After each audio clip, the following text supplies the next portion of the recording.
I side with Thing, and there's like so many questions or asking so many things, and I'm like, oh, I don't know about that. Well, we're What live. is my So, hi, position on everybody. Welcome that? to Hi, another everybody. episode of Queer and Present Oh, Day. hi. My name is No JB. countdown or anything. Just Yeah, he Nope, just started just, it. just, We're cold in, bitches.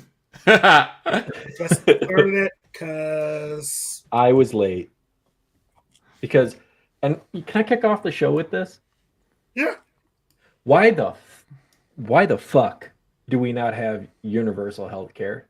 I challenge anybody in a match. Like I can debate this for days, you idiots, about the fact that, oh, but that's stupid. Why do we have to do that? That's socialism. Um, so excuse me for a moment, good sir. Excuse me. How much do you currently pay for your health insurance?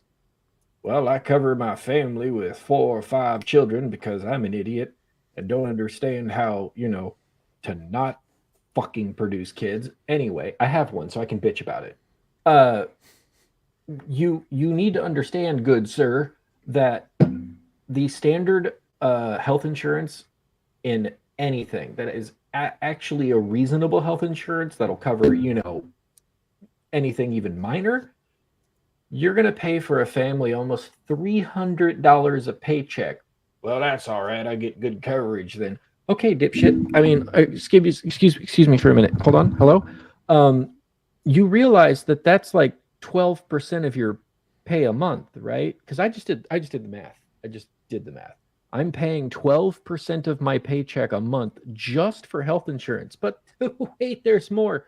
I also have to pay for my dental. I also have to pay for my vision, which means by the time it's all said and done, I'm losing about $1,200 a month. I pay $1,200 a month for my health insurance, vision, and dental. It's been regularly noted that if you went to a universal payment system and it just charged people about 8% on their taxes, we could pay for health insurance for the entire country. 8% versus 12. What's that math, Cletus? Can you do that? Huh? It's cheaper. It's cheaper if you go universal. And guess what else? The insurance companies can't have some random idiot sitting in front of their desk with zero education. Well, I'm sorry, he might have a bachelor's, maybe if you're lucky. Deciding on whether or not you get the treatment that you and a doctor have agreed on is beneficial and possibly necessary for you to sustain life. But, you go ahead and assume that the health insurance companies are going to be beneficial for you at all. They're But going what to have about the death panels? the death panels. The death panels already exist, you stupid idiot.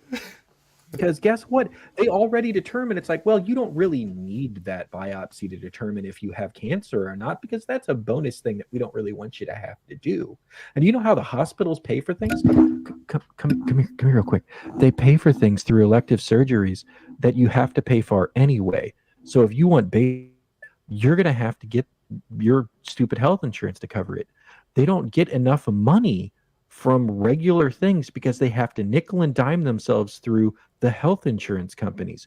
You pay Cletus, you're paying a random jackass named Joe Bob somewhere to basically tell your doctor that your doctor doesn't know what he went to college for. Just think about that for a minute, okay? You good? Okay. You're both stupid. Get universal health insurance and let's try to make this actually work for our country. Thanks. Have a good day. But then I feel better. Cologuard would lose stock. I feel better. Because, it's like a requirement now for a lot of health insurances to use one company to do something that's better than Mm-hmm. a discovery colonoscopy. Yep. Yep. And oh, that guy, that hospital that's like, I don't know, 10 minutes from your house. That one's not in network, bitch. Good luck. Mm-hmm. How do you get a network? What is this network you're talking about? Guess what about those networks? Those hospitals actually pay to be put onto a certain group's network plan. And guess what? here's another fun fact. Inside of that hospital, the doctor that works in that hospital might not be part of that network because they're just not part of the doctor group that got into that one. So you could go to this hospital, we'll call it Hospital A, and your doctor who works in Hospital A also works in other hospitals as well because doctors have to find ways to make money. Yes, that's a strange statement to make, but they do. So that hospital is with group that is primarily based at Hospital B. So he's not in your network, but he's the only doctor that you can see when in a 6 to 10 month period. So, good luck. Sorry, I need medical stuff is a thing for me, and I'm going to get really into the weeds if I don't get stopped. Help going. Help me. It's especially anesthesiologists. Those are usually the ones that are always out of network or rarely in network, or that you have to really worry about whenever you have a procedure, and you usually don't know until you get the bill. That's a great point, and I actually want to point that out. Do you know hospitals only have between 1 or 3, if they're a very big hospital, anesthesiologists on staff? However, they have multiple nurse anesthetists that are capable of doing the same job, but hospitals don't want to pay them as much, so they'll hire 4 of those for every one anesthesiologist you get. But here's a fun fact. Neither of them could end up being under your coverage. But a hospital being only able to afford the one fucking guy will only hire that one guy, and he's part of Aetna, whereas UHC doesn't like him, so they're not going to do it because he doesn't charge those extra little bills. He doesn't want to give you that extra little thing that doesn't actually matter. But that saline bag, motherfucker, that saline bag that I could go down the street and make for you because I took chemistry, that saline bag, he only charges you $20 for. But oh, look, that guy over there, he'll charge you $400. So we like him better. That is the nature of the US medical system. They want you to get charged for bullshit. Did you know that they are regularly being sued? I forget if it's UHC or Blue Cross Blue Shield. They are being sued right now, and I think they've already lost because they actually called. Oh no, this was the Medicare. By the way, Medicare is a wonderful thing, but it is being absolutely bludgeoned to death by Congress because they are so much happier to beat the shit out of our current only real option for public health and creating an environment by basically having an environment where the only people who are capable of charging Medicare are private groups that are approved and allowed to make these charges. Those groups are telling nurses to if let's say if JB has something in his past medical history that isn't currently presenting, and a current thing that he is going in for is $200, but that past thing was $2,000. Oh baby, oh you better believe they're going to try to write that one in. They're actually getting sued because they were telling nurses without doctors being informed to write in that $2,000 diagnosis and mark it up so they could get more money out of Medicare and Medicaid. Medicaid fraud is what's actually fucking up the entire system, and the only reason why is because privatized groups are using it for their own little cash cow. And if you don't realize that, and realize that you need to talk to your congressman about actually making sure that Medicare and Medicaid are fully supported, or just get the universal health care that we all so desire, because you'll pay less. I'll do math for you. You will pay less money. I guarantee it. Whoever wants to, in the comments, get my DMs, you beautiful Cletus, and I will absolutely walk you through how you were getting hosed by the medical insurance companies and how universal healthcare would 100% benefit you. And after I do that, please figure out how to use AI to do writing for you, because I'm assuming, Cletus, because you haven't worked this thought through in your own head, that you are incapable of the mental processes to write the letter to your congressman. So take the time to get Google AI to help you out, or go back to that second grade teacher that was the last one that you went and talked to because Science is for the dummies. And they will I don't help trust you write the computers. letter. I don't trust them computers. The government's going to get me. Just take a time, work it out. Trust me. Trust me. It's hard to trust me. I'm a queer man on a queer podcast, but if this helps you, I don't care. I'll do this. Look, With a I'm a bond. blonde-haired, blue-eyed white guy. I because I'm assuming, Cletus, that you're from, rural areas. I'm going to just go ahead and state the fact that I'm blonde, I'm blue-eyed. You got to trust me. That's what you've been told for the last 40 plus years of your life. I wouldn't lie to you.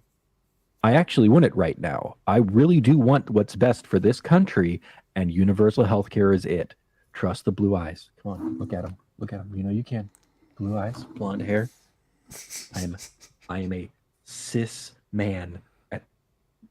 I'm queer as fuck, but so we'll deal with that later. But you can assume I am, because you assume a lot about people's genitalia, but we'll get into that discussion some other time. Just trust me. I'm going to sum this up very simply. Medical insurance is the reason why our medical care in this country is as poor as it is. The only thing that has ever truly shown great promise is universal health care. Oh, I've got to wait in a long line. When is your next doctor's appointment? Is it greater than 4 months? I'm pretty sure you're already waiting in a line. Just want to finish it with that. They've already proven, by the way, that necessary treatments aren't actually a line thing. Necessary treatments, you get treated immediately. That whole idea of you've got a broken arm and this guy who's got a cough is going to go before you. If you believe that stuff, you are an idiot. Cletus, just go talk to somebody. Don't let it be whatever priest touched you earlier in life. Just trust me. It is actually beneficial to this country. And if anybody out there is actually watching named Cletus, I do apologize that that's the name that I stuck with. But hilariously, I'm actually very proud of you for finding our podcast.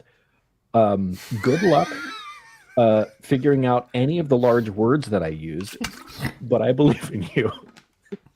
Okay. All right. Did you get it all out? I'm a pull back. You got it all out? No, I could go for like I said, I could go for days about this, but I that was very insensitive to people with learning disabilities. Sir. I will say that none of the things that I directed at, and thank you for that, because I will offer this up. Anybody who actually has a learning disability, I do apologize, and I will be honest with that. I do apologize for that. All of my comments are directed at people who have the ability or have the education and have chosen the path of ignorance and rhetoric versus actual factual information. So if you felt offended by that with an actual disability, then fine. If you felt offended, and I apologize, if you felt offended by that because you are an ignorant person following rhetoric that you don't understand, you are the Cletus I was referring to. And please, please educate yourself. And I do mean that in a very sincere statement. I'm not going to try to call you out any more than that.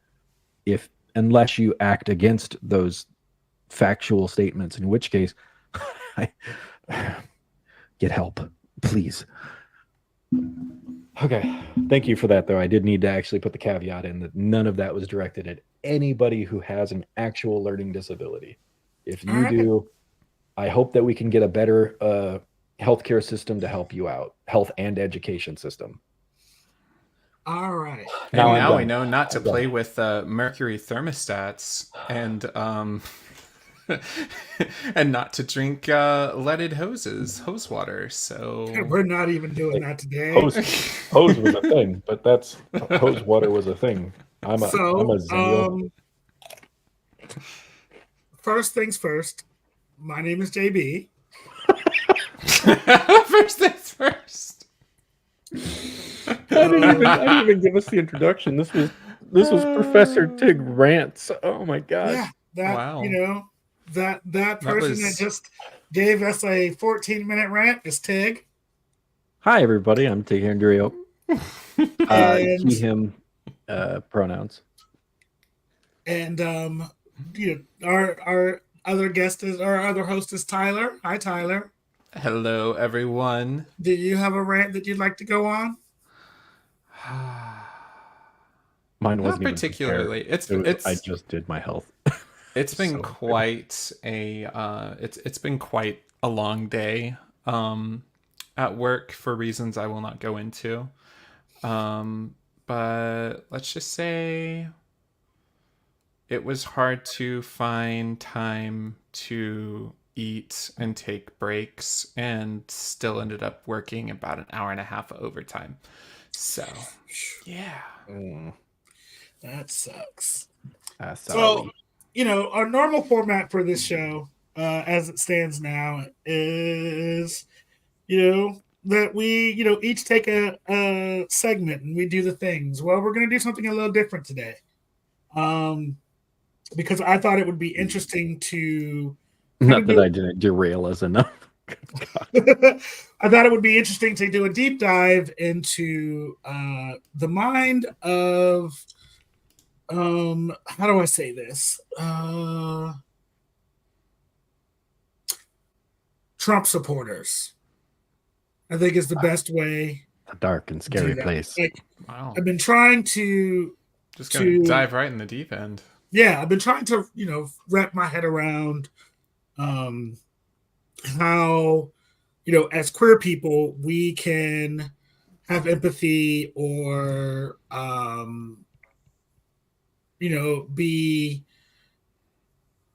be mindful of people who support uh Donald Trump, because I'm not calling him president. Like, I'm not doing it. Oh.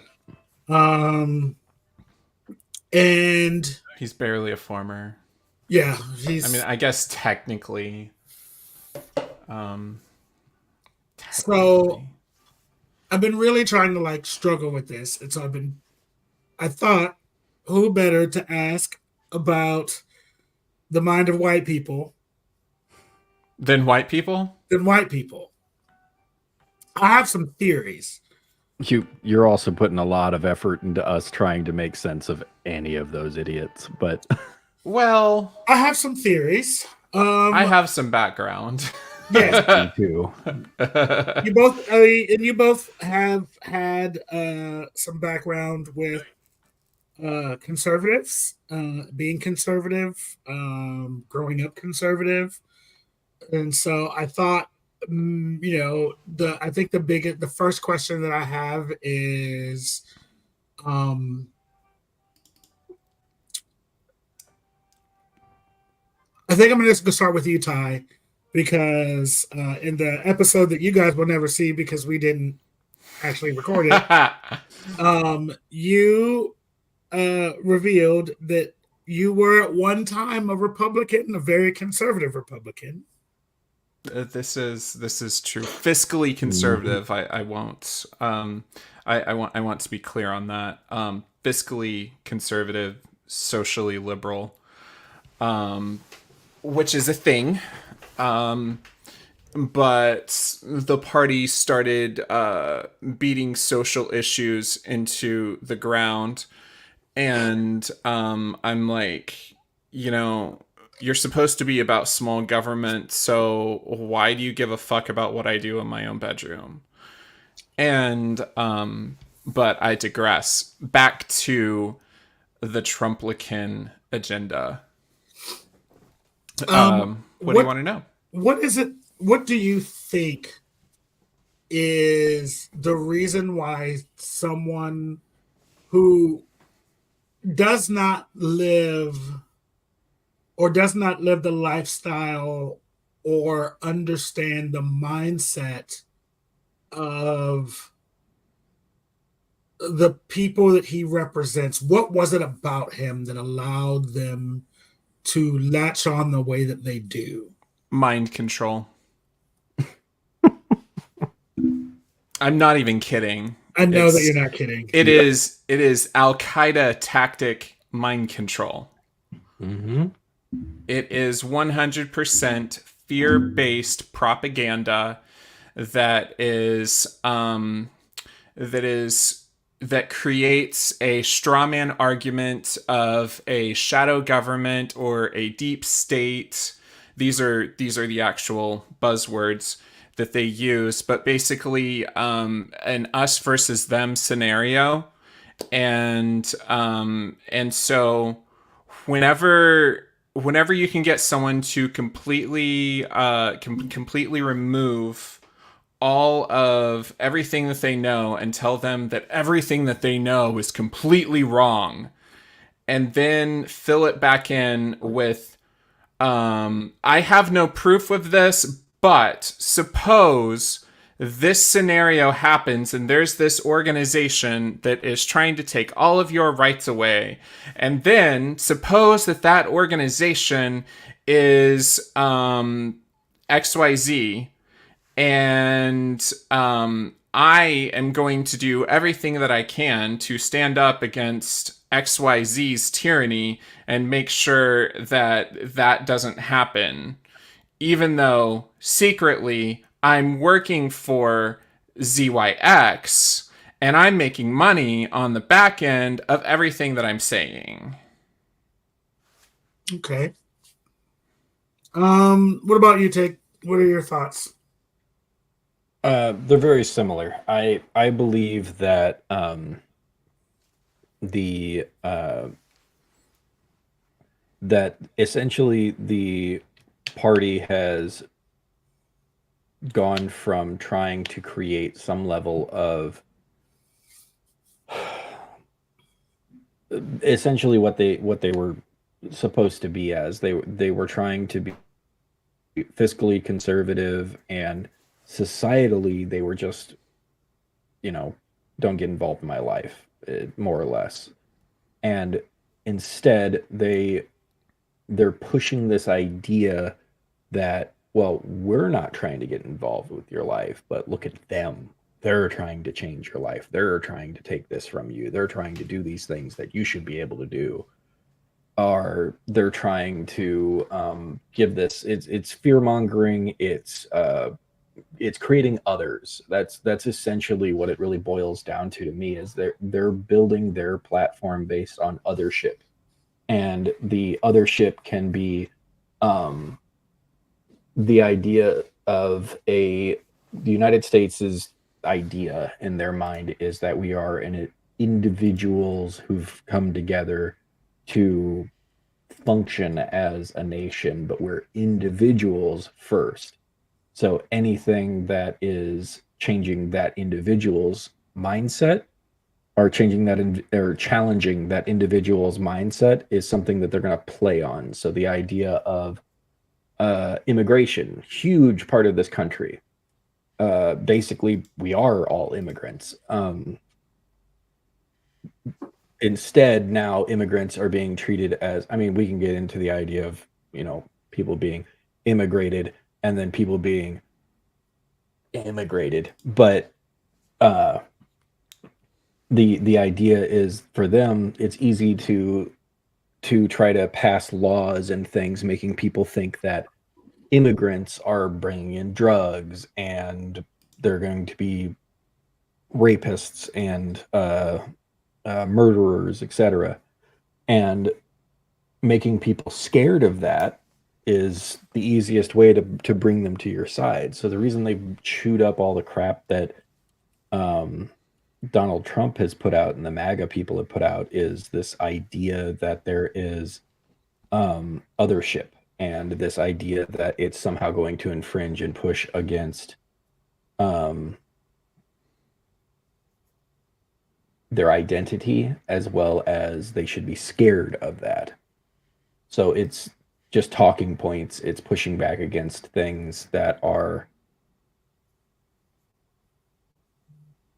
that are fearful to these people, whether it's real or not. Create an enemy, and people will latch onto that because it's something that they can be like, yeah, that is something that shouldn't be happening in my country. He's just playing to that whole idea. Okay. Very little substance, a lot of talking. I agree with some of that. I actually think there is this idea that equality for all equals oppression for them. I think that one of the things that Donald Trump was able to do effectively well was convince rural white, I'm just going to call it what it is, rural white cis het people that there were boogeymen among on every corner waiting to take your freedoms away. What be it the freedom to be outwardly racist, the freedom to be outwardly homophobic, the freedom to be outwardly transphobic. And so what we're seeing now is kind of a the manifestation of that. And this goes back to goes back to Ronald Reagan, and him having his campaign kickoff in the same field where people were lynched at. And so it's always been, at least for my lifetime, it's always been embedded in that party. But they were much better at kind of hiding it and couching it behind personal responsibility and liberty and all of these things, and things that we all agree with. We all can, we all stand in and say, hey, these are things that we agree on. But when, you kind of peel back some of those layers, you see the ugly side of it. And I also feel like the other side of that coin is, he came through in a time where a lot of those people were afraid that they were losing their country, their country. We had elected a black president, and they were so worried that having a black president was going to mean that there would be a reckoning for the sins of the past. And that is not what happened. And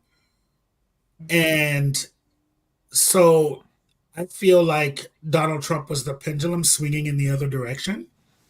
Well, between that and they also were trying to say that Obama was a Muslim. Yeah. Yeah. But I mean that also goes along with the othering. Obama was a Muslim. He wasn't from here. He's not like us. He's un-American. He's this. He had the nerve to wear a tan suit. Things that And ask for Dijon mustard. Yeah. Like he's different than us. And so when you look at that and you think about all of the things that kind of comes with, Donald Trump was inevitable. And what is completely mind-boggling to me was, we all saw kind of what happened after Trump was first elected, and then we all saw when he lost the election and how that all played out. And common wisdom would have been he would have faded into that good night. He would have been a footnote in history, and everything would have just gone away, and he would have just been this like stain on the fabric of the country that we just hoped would go away and we'd never have to think about him again. But what actually happened was he doubled down. And because he doubled down, his supporters doubled down. And, he was, and I partially blame the media, because Donald Trump is good TV. Like, he is the crazy uncle yelling at clouds that you just go, you look at him and you go, Well, it's entertaining to watch, but then you realize that while it's entertaining to watch, it sucks the energy and the life out of the room. Mm-hmm. And he was able to whip his supporters into a frenzy, to the point that they did things that I don't think they normally would have done. I don't think that January 6th would have happened if he had not whipped them into a frenzy. They would have been pissed, they would have been upset, they would have sat and said, you know, yeah, they would have been like the election was stolen and this and that and that. And they would have, had their opinions, but eventually they would have gone back into their holes. What Donald Trump did was allow them to be outwardly and openly who they were. And they didn't have consequences. And here's what I mean by that. Your average Trump supporter didn't find a loss. They didn't lose family. They didn't lose friends. They didn't lose um, job opportunities. They didn't lose anything in their support of this person who caused all of this chaos. You know what I mean? Like there was no consequences. So why not continue to do what I'm doing? Because there's no consequences. Mm-hmm. And I have so many friends and so many people who's like, oh yeah, my parents are Trump supporters. That's just who they are. And in my personal opinion, that's part of the problem. Well, there's so many multi prongs to it because I mean that's what charlatans do. That's what con men do, especially ones that are that are master manipulators and know exactly what to say and how to say it and how to pander to an audience. And so when you know exactly what to say to someone to convince them to be on your side by telling them what they want to hear, and you're able to do that to multiple different groups that would typically not even talk to each other, then that's where it becomes dangerous. I agree. Because we're not just like we can't just distill every single person that follows Trump as a rural American that has a that didn't graduate high school and XYZ racist, homophobic, etc. That may be like a section, and that's the one that we see the most of a lot because it's also entertaining. But there are also people that are college graduates, believe it or not. There are college graduates that follow Trump. And there are people that think that he's a great businessman because they've not done any research about any of the companies that he had. And they follow him because of that. Rich people follow him because of tax cuts, typical Republican stuff. And so like there's so many different facets to it, but what's really chilling and telling is how he managed to galvanize all of these different people. And when you really think about it, from day one, he has been nothing but a bully to his own Mm-hmm. party. Well, and I'm going to push back a little bit on that because yes, there are different facets to Donald Trump's base, but I think here's what I have always said: there is a faction of Donald Trump supporters who are racist and homophobic and transphobic and bigots and all of that, and then there is a the rest of those supporters, while they may not be those things, they are okay with them. They are Mm-hmm. willing to look past those. So they're willing to look past those things and those, oh, that's just him talking. He talks tough. That's just what he does. And I remember there being in 2016, there being a lot of, well, he'll have people around that can rein him in. There'll be people around that will be able to, that like things won't be that bad because he'll have a cabinet you know, that will be able to temper his most extreme positions and his it won't get that bad. Yeah, Well, he went through cabinet members like call centers go through yeah, employees. Yeah. and you got to think Yeah. this, and also this time he won't have that. There won't be people. The adults have left the room. Like there won't be people there to rein him in. It will be complete unchecked power because he has already said what he's going to do. And I know, and I'm looking at the audience. I know that it sucks to hear that this is for, those people who have family members and friends and all of that. I know that what I'm saying, may pinch a little to hear. But think about it. Think about it really hard. The things that you say is unacceptable about Donald Trump, those family members don't have that same issue. They don't see a problem with it. And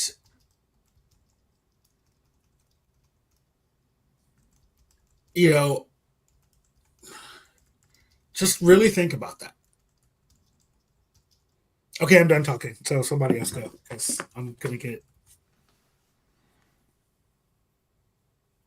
Well, I think one of the things that um,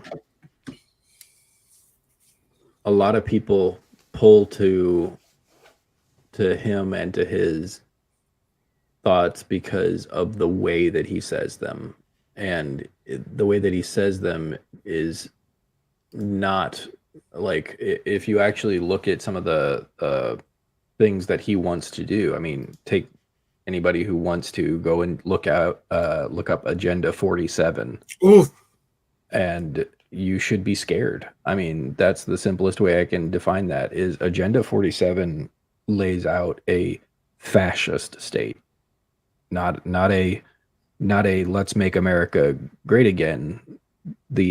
Like go through the list, look at what the plans are, and then take 5 minutes after each one of his things and do some independent research to see kind of what those are, what they would affect, and what they actually mean versus the words that he says. Because that's one of the big things is everybody's like they just want those key little moments, those key little thoughts, and they don't investigate it anymore. And Well, that's what Tucker Carlson and Alex Jones and everyone have taught them to do is just take sound bites. yeah, and sound bites are ruining America. But if you Mm-hmm. take 5 minutes to look at Agenda 47, I challenge somebody to look at that entire thing and not see Hitler. I don't know how YouTube and other things react to that, to the H man being called out, but it is a when you start talking about, and I'm looking at it right now, but if you start talking about, I'm gonna pull up just one randomly. The idea, and for those that are curious about his stance on being able to openly, as JB said earlier, being able to openly say racist and transphobic remarks, the first or last one on his list, depending on how you look at it, is his free speech policy initiative. Trump announced a new policy initiative aimed at to dismantle the censorship cartel and restore free speech. We're able to still speak freely. I'm speaking freely right now. I'm 95% sure the only things that people have been curtailed on is when you start using the N word and things like that and using the hard R with it. And that's the free speech that he claims he wants to deregulate. People aren't regulating it. They're just you face the consequences of your actions. You use that and you are a racist. You I think think people it's have in there. this weird misunderstanding about free speech and what free speech means in the First Amendment. Mm-hmm. The First Amendment doesn't say that you're allowed to say whatever you want, whenever you want, to whoever you want, and there are no consequences for your actions. That is not what it says. The First Amendment says that the government cannot limit your speech. Private citizens, Private private citizens institutions absolutely can say can that say I you don't can't want say you to that do here. that. You know, it free speech does not curtail. That does not mean that there will not be consequences for your words. Yeah. You know, I I don't know why we have conflated these things.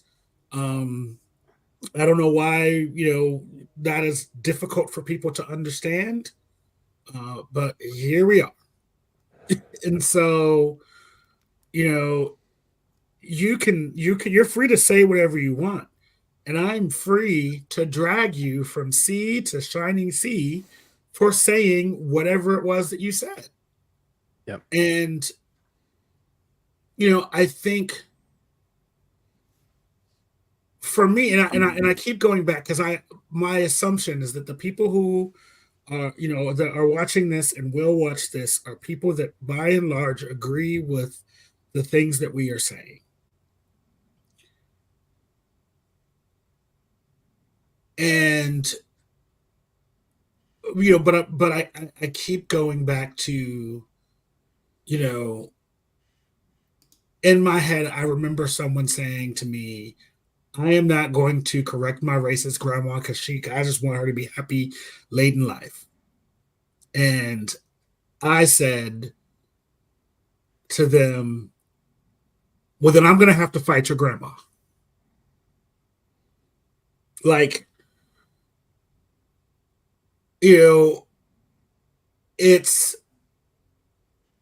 this thing of like, I get it. Like I love my parents. I love my family. I love all, I want to be them to be, I want to be around them and I want them to be around me forever. But if my parents or all of my grandparents have passed because I'm old, but if, my parents ever said something that I thought was out of line or out of pocket, absolutely I would correct them. You know what I'm saying? With love and with kindness. That ain't what you're supposed to say. Let me explain to you the reasons why you're wrong. And if it means that we get into an argument at Thanksgiving dinner, you know what I mean? That's what that means. And I often wonder, because this is a queer podcast, right? Like we are all queers. We all, live the the Liga Bega Tigga lifestyle. I often wonder if there was a time, if there was a situation where, someone in your family said something so egregious, like where is the line in that? And I've never been able to get you know, an answer. Like if you found out that someone in your family, had clan robes in the closet, is that the line to be like, yo, this is too much? You know what I mean? If you found out that, your family is going to anti-gay rallies or anti-trans rallies, or making comments on on the internet about trans people or queer people. Is that the line? Like, where is the line? Where is it? What do we say is too much?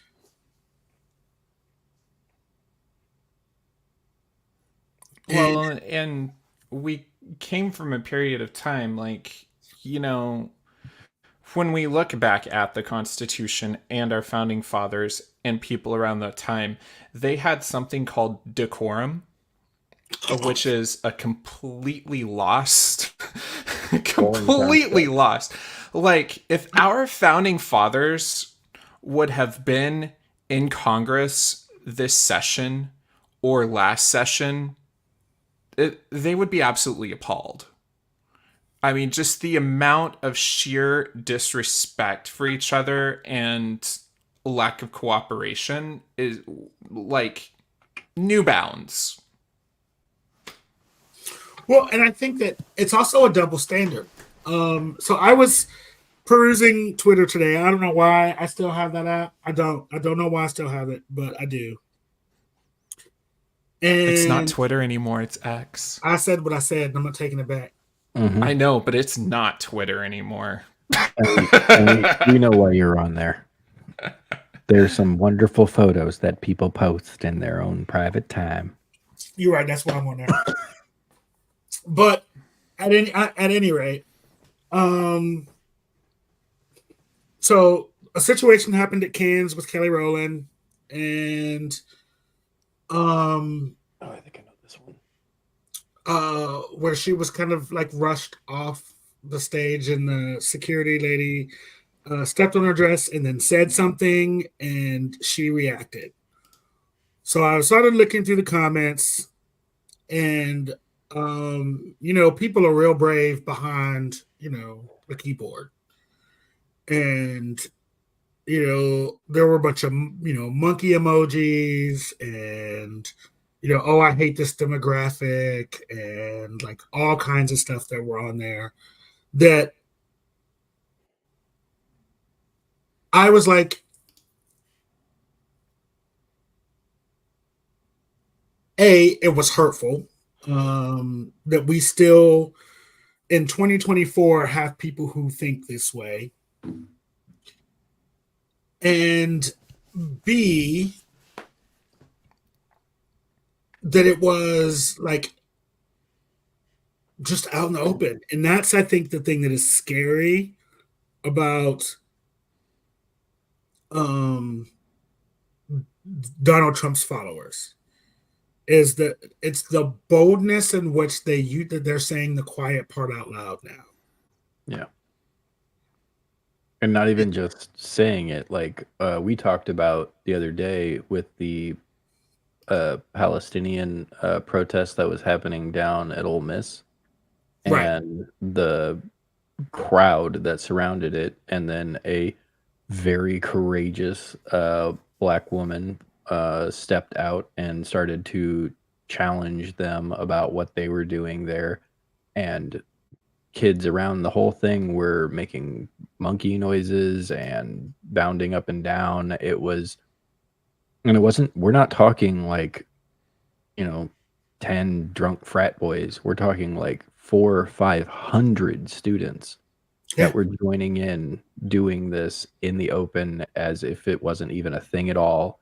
And people made an easy comparison to the civil rights movement and the 1950s with the first desegregation and people heading to black people heading into the college, and the faces that you saw in those photos with the faces of these children. And I won't give them the benefit of calling them young men, young women.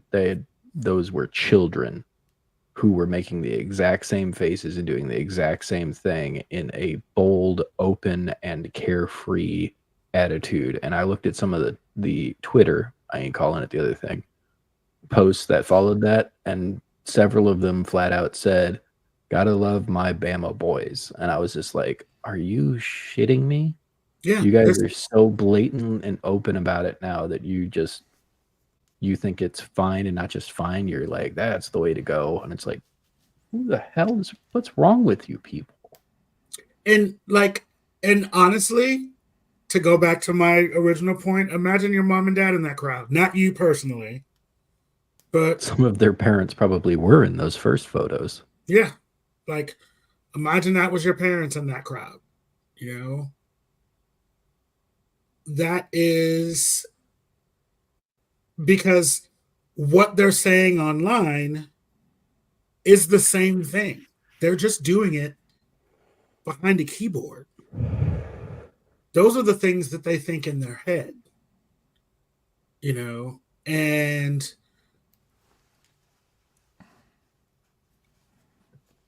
to me, like what's so scary is we made all of this progress.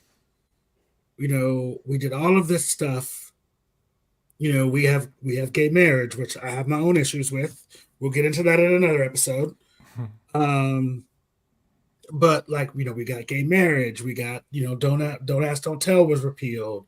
You know, queer people can serve openly in the military, and they are, you know, we've got a gay secretary of transportation. You know what I mean? Like you know, we have queer people in, you know, doing things in everyday life, but we're moving backwards. And what I think is the most telling, to circle this back to Trump, is that he says just enough, vaguely enough, that people that believe that they're not racists are like, well, Trump's not a racist. What are you talking about? But then the people that are blatantly racist are like, oh, yeah.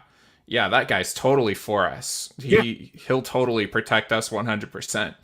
And he rides that line. And like what I was talking about is this intersection and conversion of people that by themselves would never get along. I mean, when you're talking about someone that is now been that's now been indicted and has all these multiple felonies and a sex offender, and yet you couple that with any religious organization. It's their dog whistles. And you know, the thing about a dog whistle is it's for the person. Dog whistles are done for the people who are meant to hear them. Mm-hmm. You know, they're designed to sound innocuous except for to the people who are meant to hear it. And you know, and your religious thing, I think what and this is my issue with religion, and we're gonna do an entire episode on this before, but um my issue with religion and politics is this idea that what Donald Trump did was said, if you back me, I'll give you what you want. Mm-hmm. Yep. And what they wanted was Roe versus Wade overturned. He gave them what they wanted. Yep. So, you know, but what they wanted was but he gave them a poison pill. For Yep. sure, he gave you what you wanted, but now what we're seeing is the backlash to that. Where and he's seen the backlash to that too. Huh? I said he's seen the backlash to that too, Yeah. because well, what I mean is those court judges, they didn't always vote in his favor. Right. In every state that, you know, that abortion has been on the ballot, you know, it's passed. And so what we're seeing is that, you know, people who, you know, pro-life, and I don't like to use that word because we are pro-life. Yeah. Like we're all pro-life. You know, pro-first forced birth is what I will say. Yeah. Those people who are pro-first forced birth are realizing that they are in the minority. And, you know, it sucks to be in the minority. You know what I mean? Like you were finding that like, yeah, we're all of these places where they thought, they 100% thought Kansas was gonna ban abortion. They thought they had that in the bag. And sure enough, it failed. Missouri didn't even they didn't even put it to a vote. They just said, abortion is banned. It just is what it is.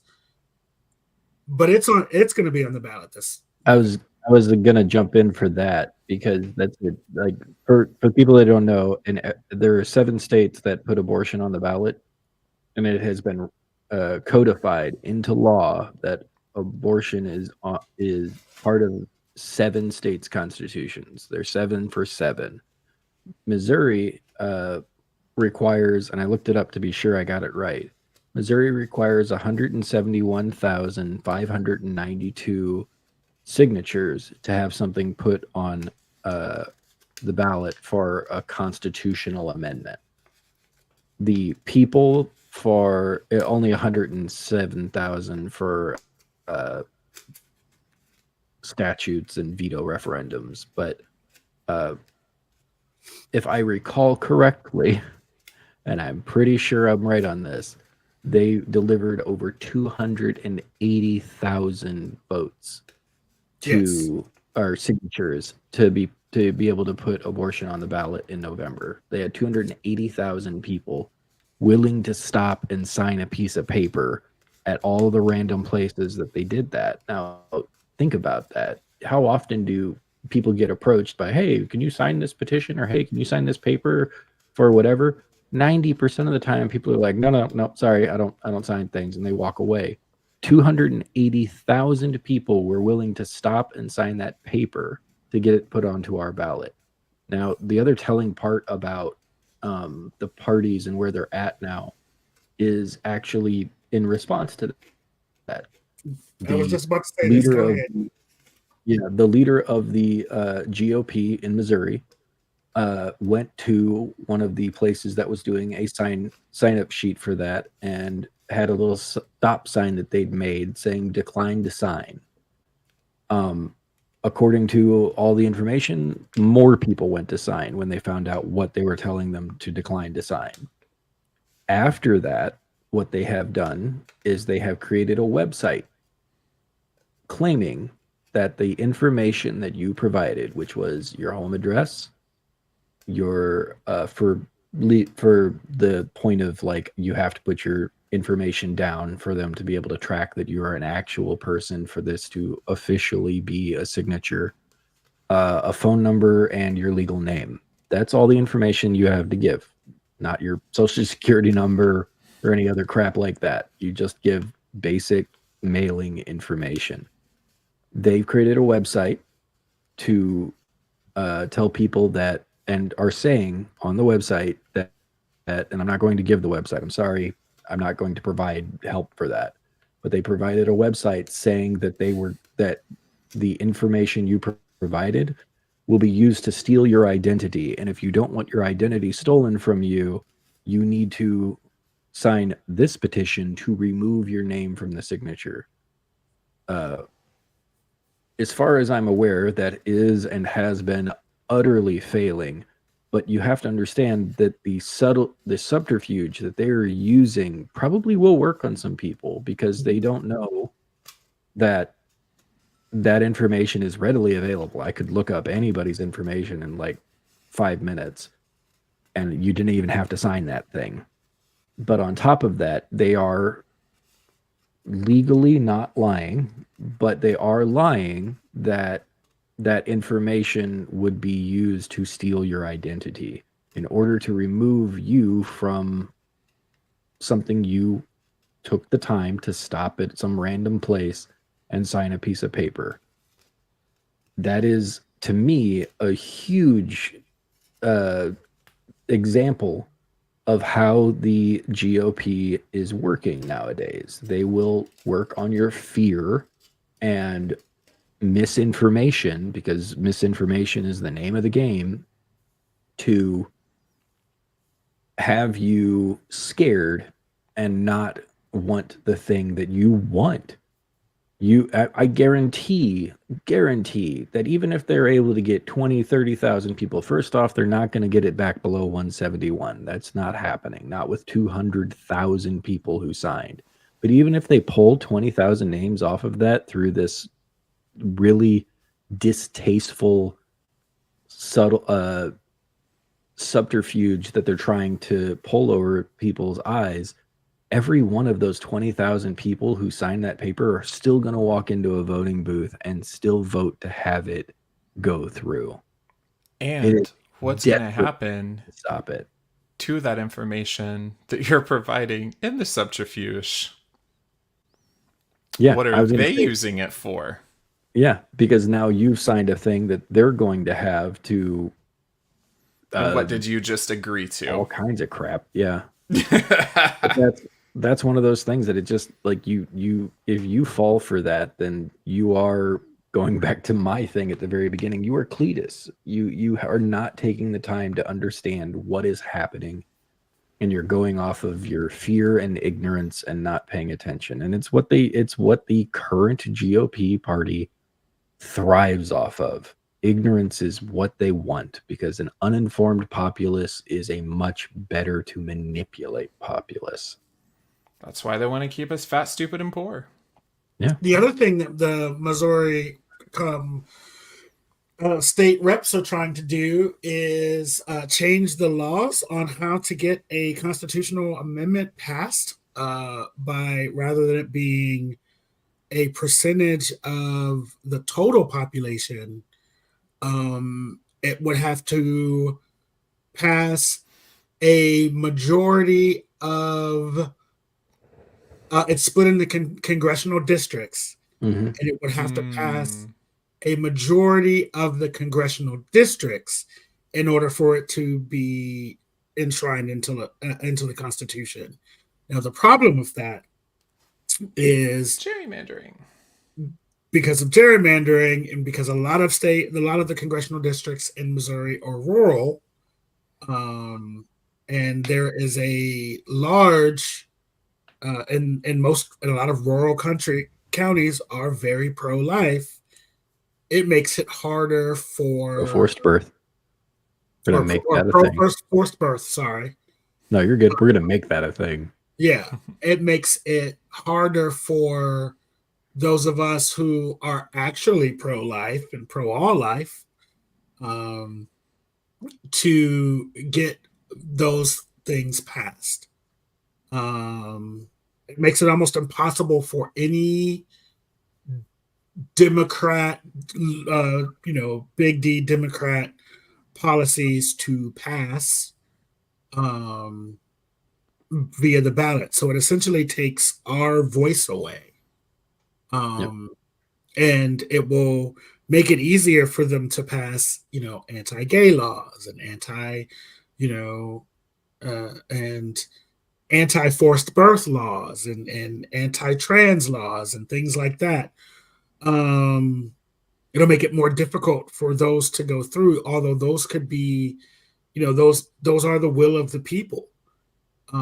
They are when you think about where the majority of the population of states live, they are in normally urban areas, or urban or suburban areas that are, around major cities. Most major cities are Democrat strongholds in these red states. So if you have, I think there are 8 counties in Missouri, or 8 congressional districts in Missouri. I was looking at it just a second ago. There, if there are only 3 of them, 3 of those counties are blue counties, and that is obviously the Kansas City metro area, the St. Louis metro area, and I believe Columbia, Columbia. the Columbia metro area, are the 3, major Democratic strongholds. They also have the most population. They're the most populous. And um, colleges. and colleges, and They're you know, educated. and so when you think about it like that, like we're all in danger. You know what I mean? Like we're all in danger. And I said I was gonna keep it to a tight hour. That's why we started, because we started so late. Um, so, but I think that's all I really wanted to talk about today was like it's time for us to get active and get organized and really start paying attention to what is happening. I know politics suck. You know, it's a cesspool of bullshit and foolery. But when we Especially don't now. but when we don't pay attention, Trump happens. Is this how you is do you want Trump? Because this is how you get Trump. Yeah. And for Can, yes. I was going to say, I want to jump in for 2 seconds on that with the simple statement of we've kind of addressed this before in our other talks, but for anyone who is, I'll say it out loud myself. I am not the biggest fan of Joe Biden. I'm not. I He's too damn old, and he's not exactly the best option as far as a Democratic person. But the time for that was the primaries. Your options come November are, if you're a Democrat, I'm just putting this out there. Or an If your independent. option are an independent, yeah, independent as well, and especially independents. If you are frustrated with the actions of Biden, especially with regard to Palestine, are just generally not pushing through things that you believe he should be, um, valid, 100% valid. Totally back you. Have the same ideas. Would absolutely love to have a different candidate. But if you're making the decision to not vote for Biden, and this same thing happened with Clinton versus Trump whenever he first won. You didn't like Clinton. I didn't like Clinton. I Um, did. Mm-hmm. I don't know what was wrong with y'all.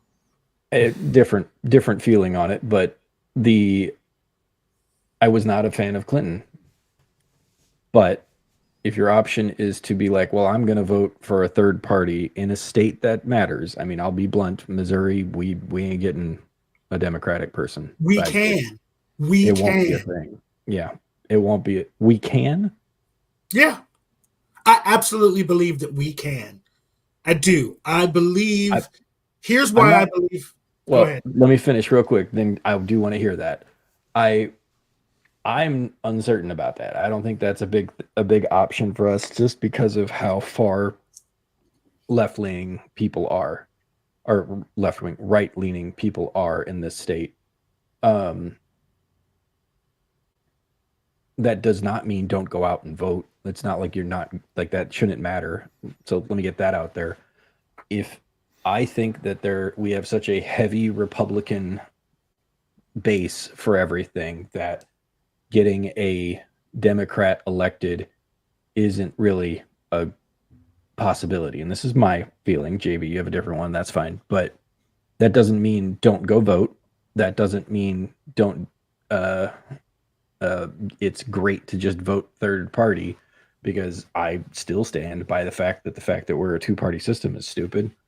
But if you're against something with the Democratic option, you still should go vote Democrat, because in if you end up being like, well, I don't like This Biden isn't the because time X, to Y, write or a Z. fence. Yeah, if I don't like Biden because X, Y, or Z, I'm going to go vote for the third party candidate. And I'm not trying to diss third parties, but if you choose to do that, then you are handing the White House to Donald Trump. You cannot just not go vote for Biden because you're upset about something. This will determine what happens to our country. I know people are like, well, this is the biggest one in the century. This is the biggest one in our country's history, if you ask me.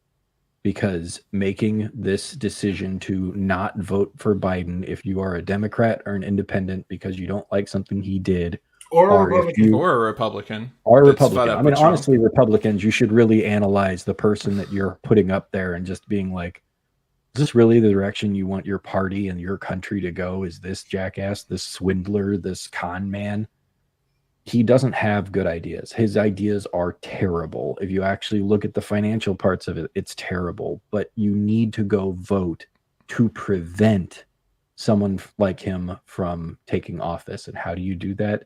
You vote for the only, because of our system, the only other option, which is Biden. I will vote for Biden in November. I 100% saying it now so that you guys can't claim I didn't have my signature or some later, Republicans.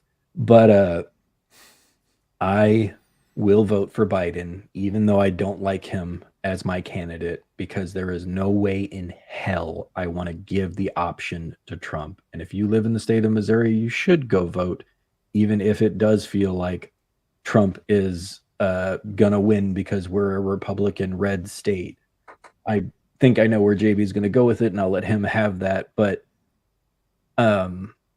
if you don't go vote just because you don't like him, you're going to put Donald Trump in the White House. You have to go vote. Republican, independent, especially independents, Democrats, and as many Republicans that have some level of a brain cell in their head.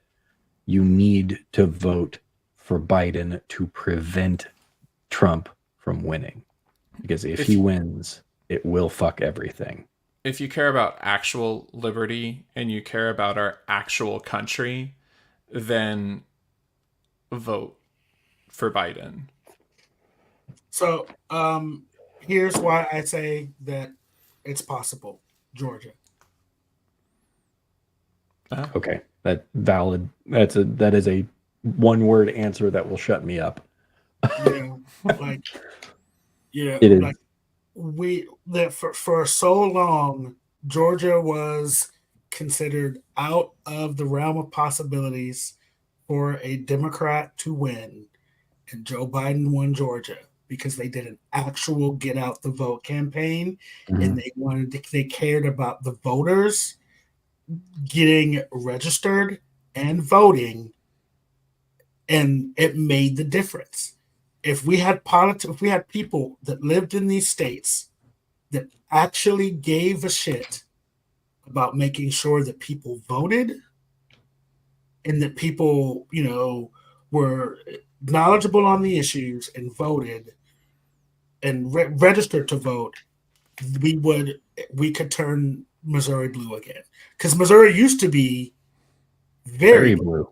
Very blue. Very blue. And so it's possible. We just have to put the work in. Yep. I can absolutely agree with that. I actually think we could turn Oklahoma blue. I think it would be a harder sell. Yeah. It's been a long ass time since Oklahoma's been blue. But like, would it be a definite harder sell? Yeah, it would be.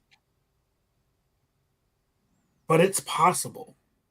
Yeah. If we, lace up our boots, hit the ground, and do what the fuck we need to do. Are we willing to? Do we care enough about our country to do it?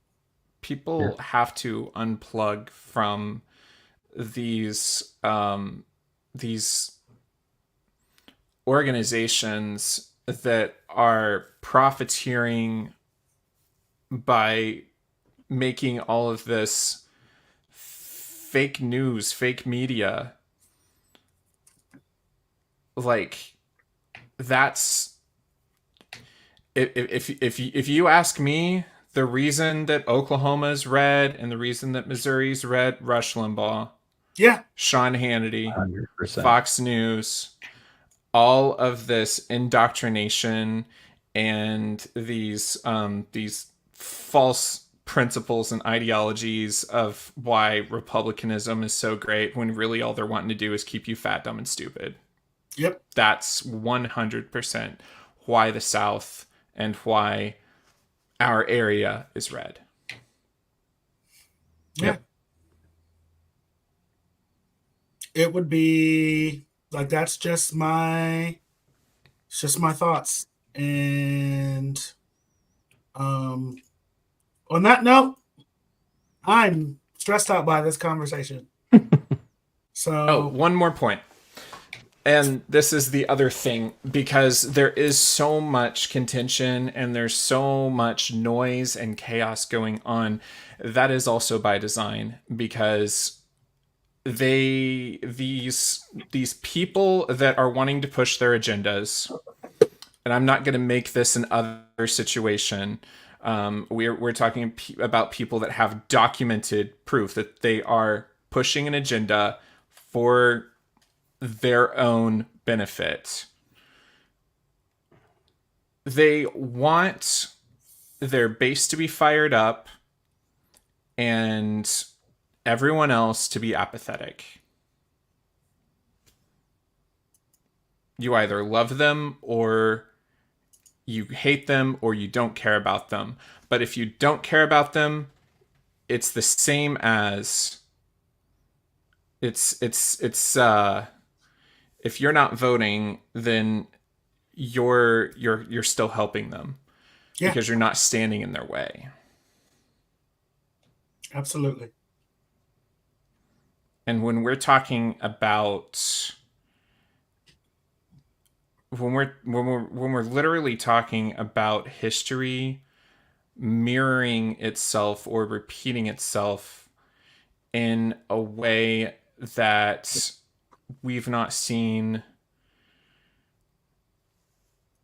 since the 19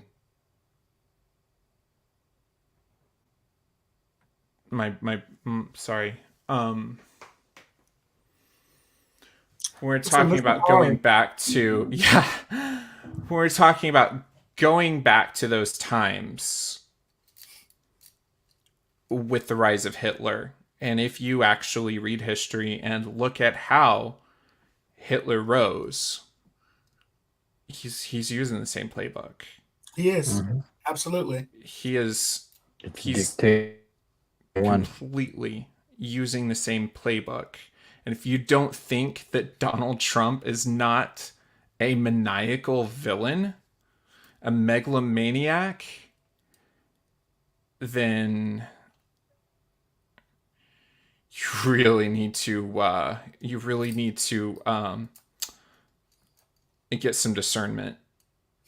Spirit of discernment.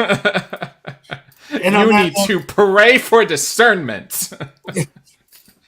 And on that note, guys, we are out of here. Thank you guys for watching. Don't forget to like, comment, and subscribe if you're not already. Thank you guys for watching and being a part of this conversation. Please send comments in the send us comments. We read them, we respond, and all of that stuff. If you have questions or have anything that you guys want us to talk about for future shows, be sure to let us know, and we will definitely take it into under advisement. Thank you guys so much, and good night.